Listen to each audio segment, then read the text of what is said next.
gotta stay gold, oh baby, yeah.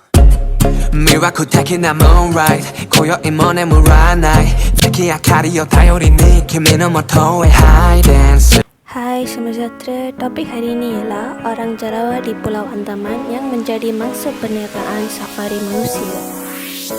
Berbanding dengan jiran mereka yang tinggal di Pulau Sentinel Utara, suku Jarawa yang tinggal di gugusan Kepulauan Andaman di bawah pemerintahan kerajaan India mempunyai nasib yang berbeza.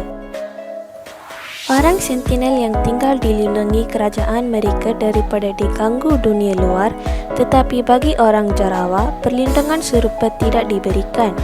Dengan pembukaan sebuah jalan sepanjang 230.7 km yang digelarkan sebagai Jalan Besar Andaman menghubungkan beberapa pekan besar di sekitar kepulauan tersebut.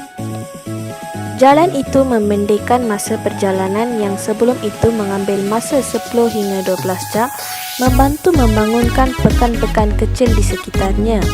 Walau bagaimanapun, secara tak langsung menyambung masyarakat Jarawa dengan dunia luar sehingga menyebabkan perubahan besar dalam hidup mereka. Tidak banyak yang diketahui berkenaan orang Jarawa. Mereka menampakkan rupa paras mirip orang Afrika dengan pelbagai teori wujud cuba menjelaskan asal-usul mereka. Mereka juga dikatakan antara waris kumpulan manusia yang pertama yang meninggalkan benua Afrika keluar menjelajah dunia. Ketika ini, dianggarkan terdapat lebih 400 orang ahli masyarakat Jarawa yang masih hidup mengamalkan budaya dan tradisi nenek moyang mereka.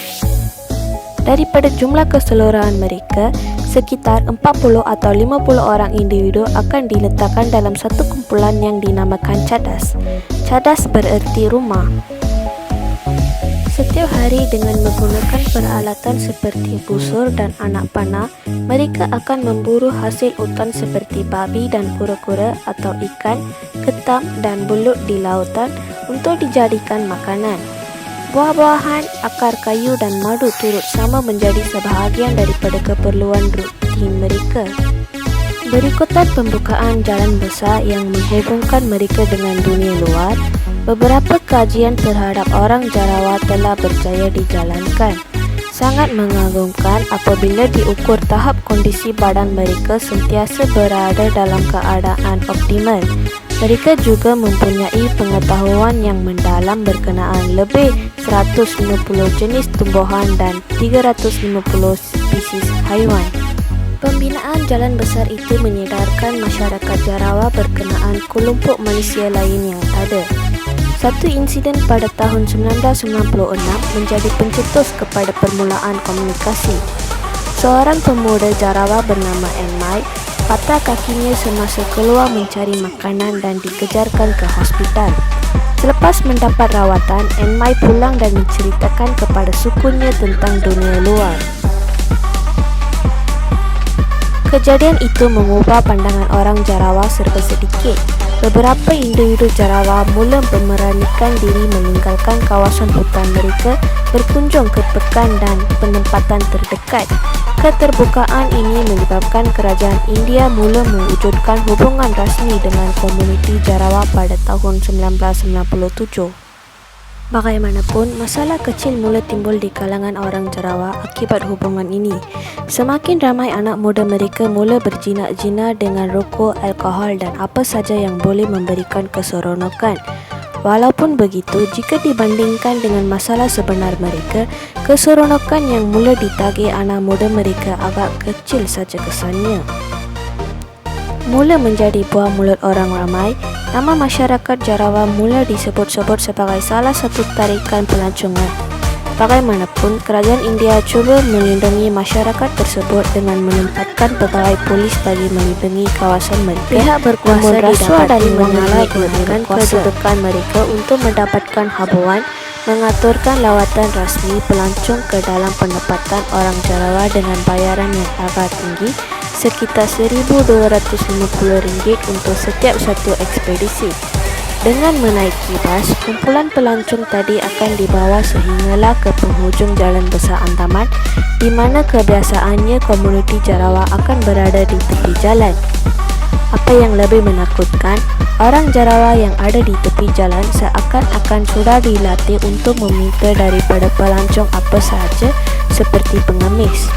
Semua wang dan barangan yang berjaya dipungut akan diserahkan pada pegawai-pegawai polis yang ada ditukar kepada barangan lain seperti rokok, arak atau makanan.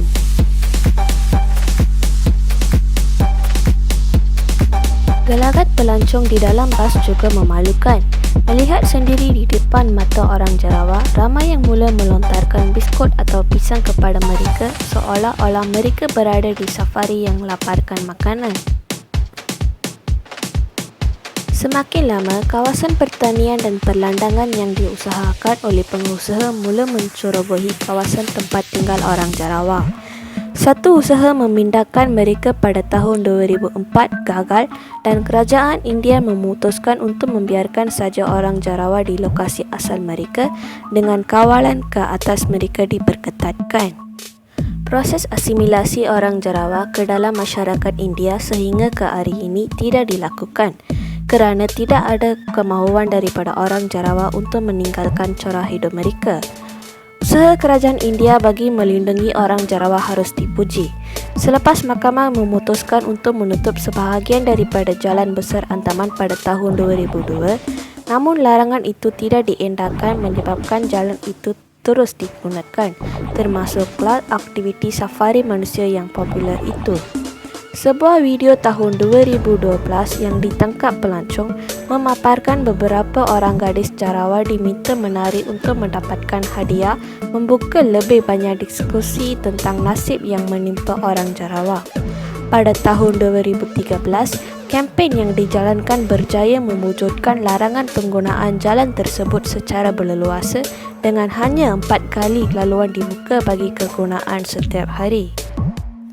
Sebuah laluan air pada tahun 2017 dibuka bagi menghubungkan jeti di penghujung pulau tersebut serta mampu mengelakkan kawasan tempat tinggal orang Jarawa daripada dilalui. Malangnya, banyak pihak tetap berkeras mahu menggunakan jalan darat yang lebih cepat, seterusnya mendedahkan lagi orang Jarawa kepada awam menjadi tuntunan dan usikan pelancong yang hadir. Sama ada perlu atau tidak mereka diasimilasikan. Memang keputusan itu sepatutnya jatuh ke tangan mereka. Tetapi apabila manusia yang kononnya berakal tidak mahu menggunakan pemikiran mereka, sesiapa saja pun boleh menjadi mangsa, apatah lagi orang yang primitif seperti orang Jarawa.